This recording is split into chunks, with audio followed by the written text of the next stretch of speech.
Tila hindi naging ligtas ang kanilang bahay para sa 3 menor de edad sa Taguig. Doon mismo sila naging biktima ng online kalaswaan matapos ibugaw umano ng sariling ina. Nakatutok si John Consulta, exclusive.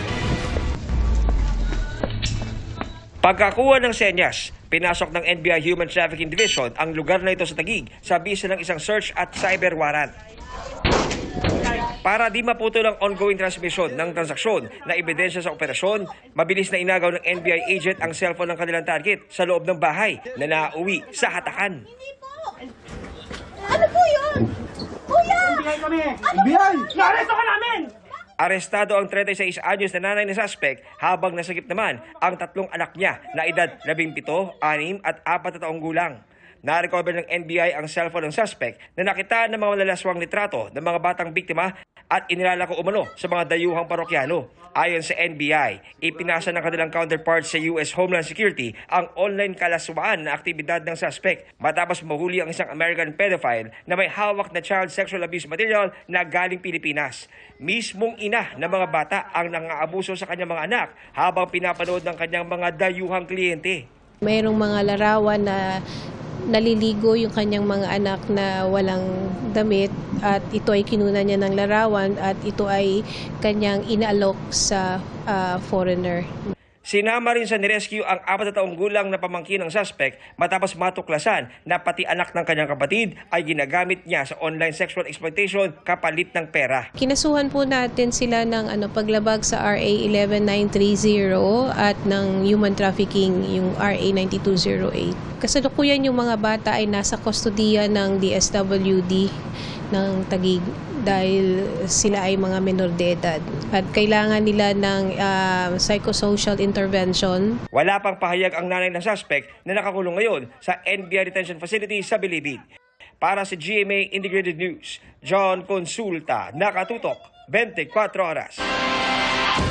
Ipaaaresto na ang 7 opisyal ng Office of the Vice President kung hindi pa susunod sa bagong subpina sa kanila ng Kamara. Sa ika-4 na pagkakataon kasi, no-show ulit sa pagdinig kaugnay sa confidential funds ng OVP. Nakatutok si Jonathan Andal. Walang dumating ni isa sa 7 opisyal ng Office of the Vice President na ipinatawag sa hearing ng Kamara tungkol sa confidential funds ni Vice President Sara Duterte. Ang isa sa kanila na Chief of Staff ng Vice Presidente, lumipad pa kagabi papuntang Los Angeles sa California ayon sa Committee Secretary. Ipapasabpina muli o ipatatawag ang 7 at pag di pa sumipot ay ipaaresto na. Pang-4 na kayong hindi naka-attend, pang-5 ng imbitasyon to. Huwag nyo naman kami nga hamunin na mag-issue na kami ng contempt order sa inyo. Pero gate ng 7 OVP officials ay pinadala nilang position paper sa komite. Hindi na valid ang naunang sabpina ng Kamara. Kahapon lang umano ito ay pinadala sa kanila kahit October 17 pa ang petsa ng sabpina. October 28 hearing naman ang nakalagay na hearing pero nakaurong para sa araw na ito dahil sa bagyo. Katwiran pa nila ang hearing ay hindi umano in aid of legislation o para makatulong sa paggawa ng batas.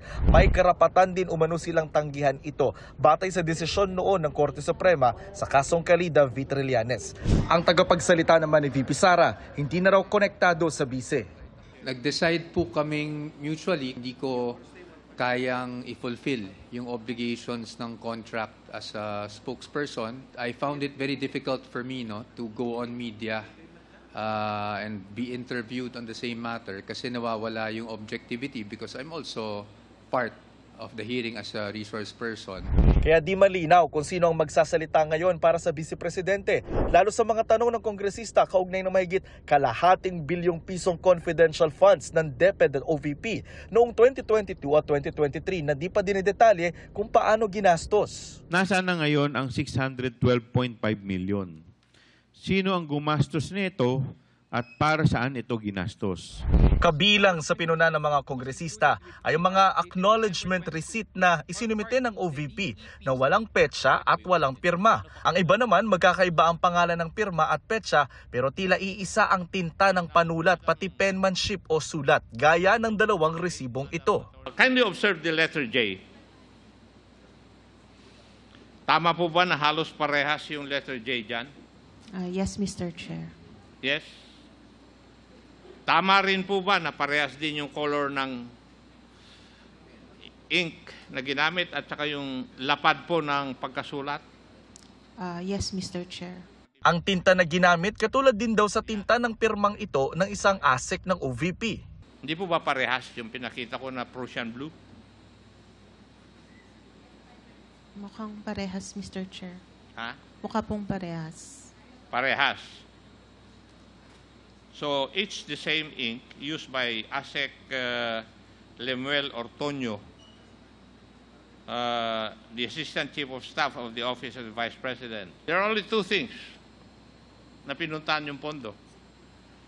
Nagamit sa iba o ibinulsa. So, ayaw nyo matanggap yun. Ako, kaya kong tanggapin. Napansin ding may 158 na resibo ang may petsang 2023 pero ginamit na justification para sa gasto sa 2022 confidential funds. Ang sagot noon ng OVP sa COA, typo error lang ito. I don't think, Mr. Chair, this was a mistake that was committed in December 2022. This was a mistake that was committed after the fact, after the AOM, and after the notice of suspension, when they were rushing to comply with yung mga butas po na lahat ng COA. 158 times po nangyari. Which raises the question, are these acknowledgement receipts spurious? Are they bogus? Are they false? They said they have inadvertently contained clerical or typographical errors indicating 2023 instead of 2022. Considering the nature of confidential activities which are usually conducted discreetly and completed within a short period of time, and in addition to the lack of attention to details of personnel attending to voluminous papers from several individuals, some data in the acknowledgement receipts submitted as proof of transactions may have been missed. Humarap din ang isang DepEd official na nakatatanggap umano ng mga envelope na may lamang 25,000 pesos mula kay VP Sara noong DepEd Secretary pa ito. How many times po? 9 times. The first time I received it, I honestly asked ASEC Shine, Ma'am, is it part of the confidential fund? Sabi niya, no. It was just an allowance from the Vice President. Si ASEC Shine ay si Sunshine Fajarda na dating ASEC sa DepEd at ngayon nasa OVP na. Sinisikap pa naming hinga ng pahayag ang mga opisyal ng OVP.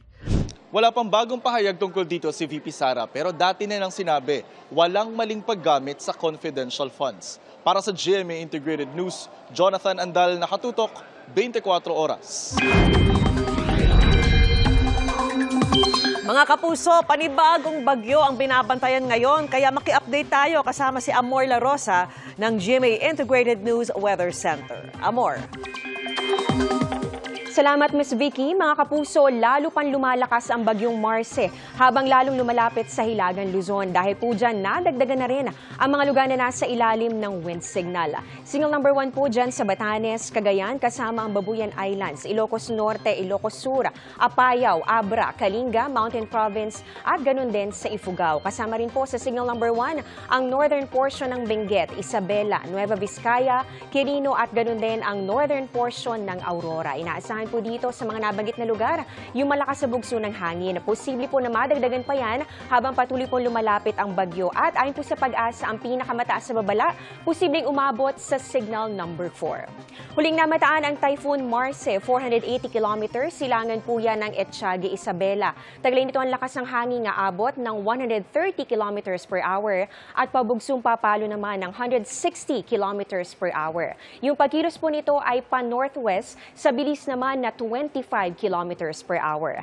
Sa latest forecast track po ng Pag-asa, babagal po itong galaw ng bagyo habang bumubuelo po yan pakanluran o pakaliwa. Posible po ito na mag-landfall o kaya naman po ay dumikit dito yan sa may Babuyan Islands or dito po yan sa may northern portion ng mainland Cagayan, Huwebes ng hapon o Huwebes po ng gabi. At kung matuloy po yan, Biyernes ng hapon o gabi ay posibleng nasa labas na po yan ng Philippine Area of Responsibility.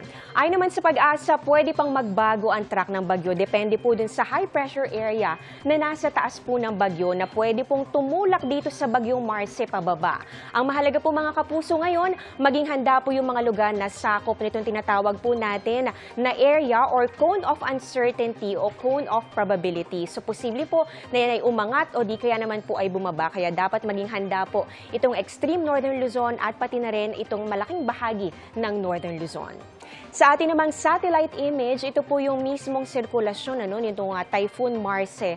At yung pong buntot niyan umaabot din sa ilang bahagi ng ating bansa hanggang dito po sa may Eastern Visayas. At mapapansin po ninyo dito naman sa bahagi po ng Mindanao, meron din mga makakapal na ulap dyan. At sabi po ng Pag-asa, ito ay bahagi rin nitong trafo extension nitong bagyong Marce.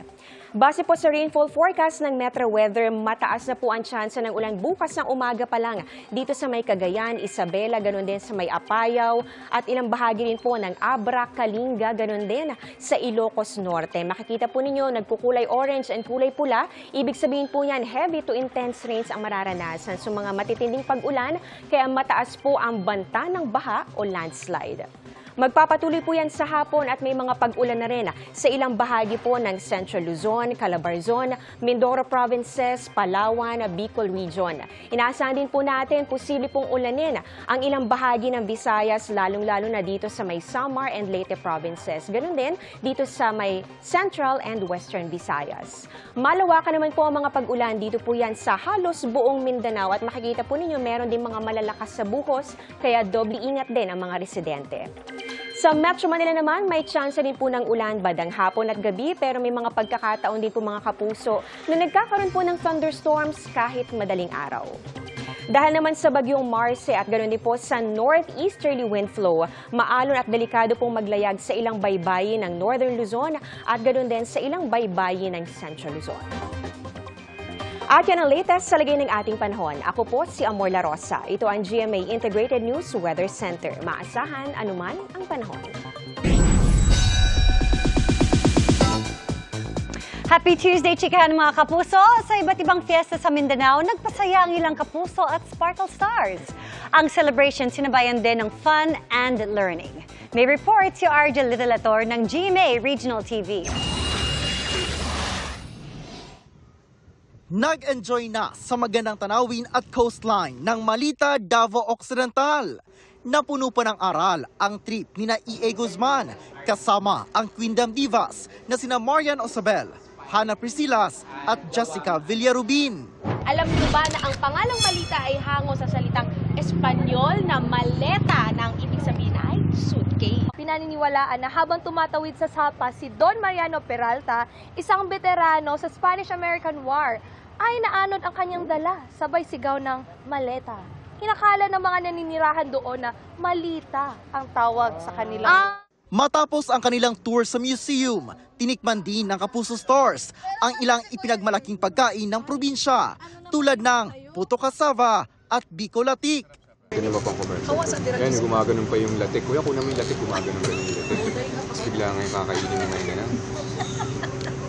Very slow motion. Oh my God.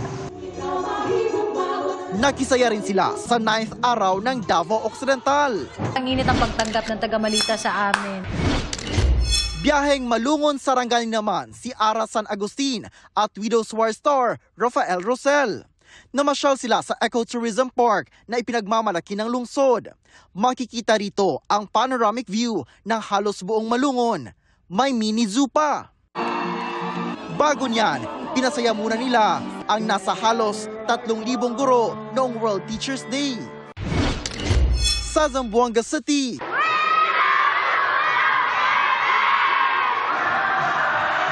nagpakilig naman ang youngest P-pop group na Cloud7 sa Kapuso Mall Show. Taking you higher we are, Cloud7.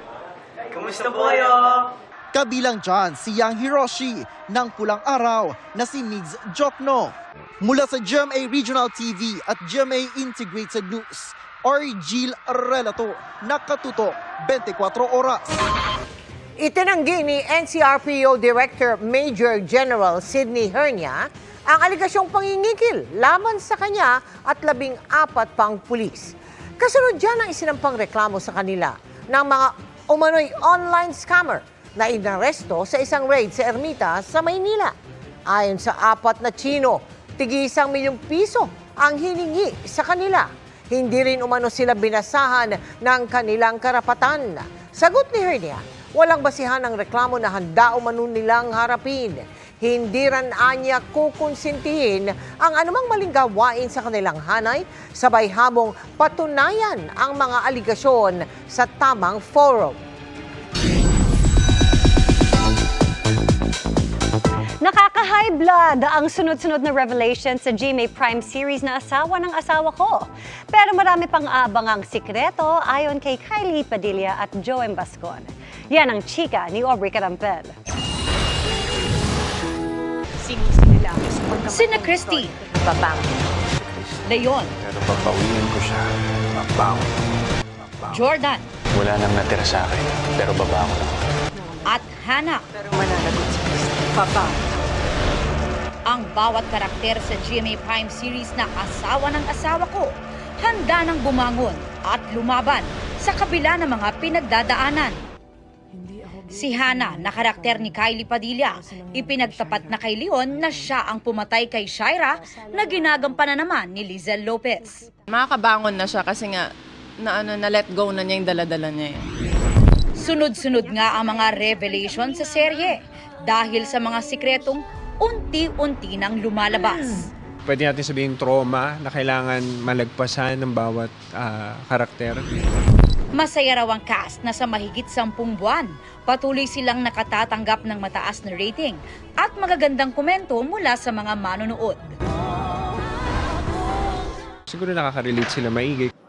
Maging sila raw ay nakaka-relate din sa kanilang mga karakter.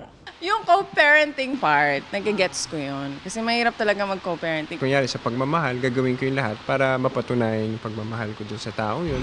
Ang dapat daw abangan, ang muling paghiganti ni Shaira na lingid sa kaalaman nila ay buhay pa pala.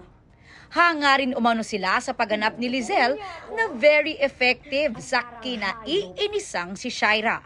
Siya talaga yung anchor na talagang kailangan namin siya para guluhin ng buhay. May labasan na. Aubrey Carampel, updated sa Showbiz Happenings.